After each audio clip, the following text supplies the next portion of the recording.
Hi hello అందరికీ ముందుగా శ్రీ వల్లి దేవసేన సుబ్రహ్మణ్యేశ్వర స్వామి షష్ఠి శుభాకాంక్షలు అండి. ఇంకా మాదైతే చిన్న పల్లెటూరు కదా, పొలాలు ఎక్కువగా ఉంటాయి. ఇంకా ఎక్కడ పడితే అక్కడ పొలం గట్ల మీద పుట్టలు ఉంటాయి అన్నమాట. ఇంకా పొలం గట్టు దగ్గర అంటే మా తోట దగ్గరే వచ్చేసి పాలు, గుడ్లు, నువ్వులు ప్రసాదంగా తీసుకుని ఇంకా పువ్వులు పుట్ట కలుగులు అయితే వేస్తామండి. గుడ్లు పాలు వేస్తాం. ప్రసాదంగా అయితే నువ్వులు సిమ్లి, తెల్ల నువ్వులు నల్ల నువ్వులు సిమ్లి అయితే పెడతామండి.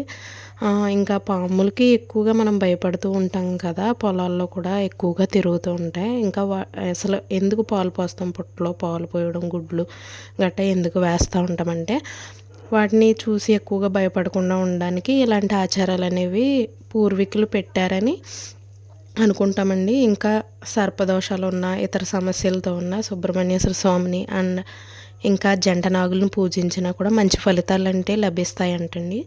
సో సుబ్రహ్మణ్యేశ్వర స్వామికి ఇద్దరు భార్యలు, వల్లి అంటే దేవసేన, అందుకే వారికి అంటే సుబ్రహ్మణ్యేశ్వర స్వామికి శ్రీ వల్లి దేవసేన సుబ్రహ్మణ్యేశ్వర స్వామిగా కొలుచుకుంటాం.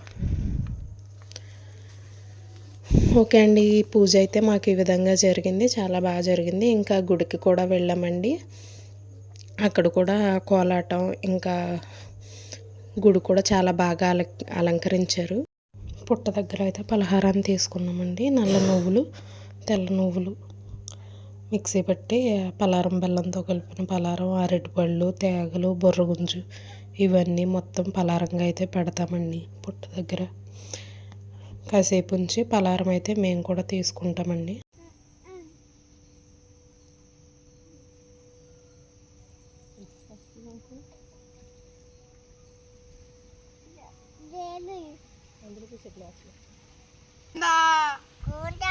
గోవిందా అనవేవా నువ్వు,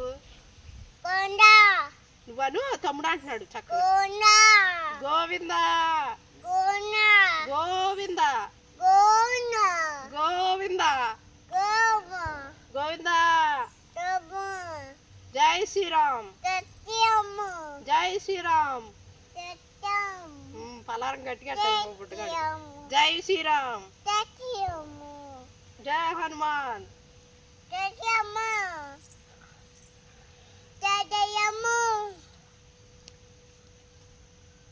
జై శ్రీరామ్.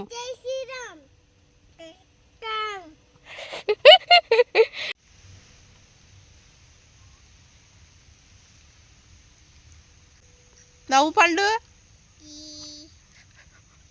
నవ్వాలి.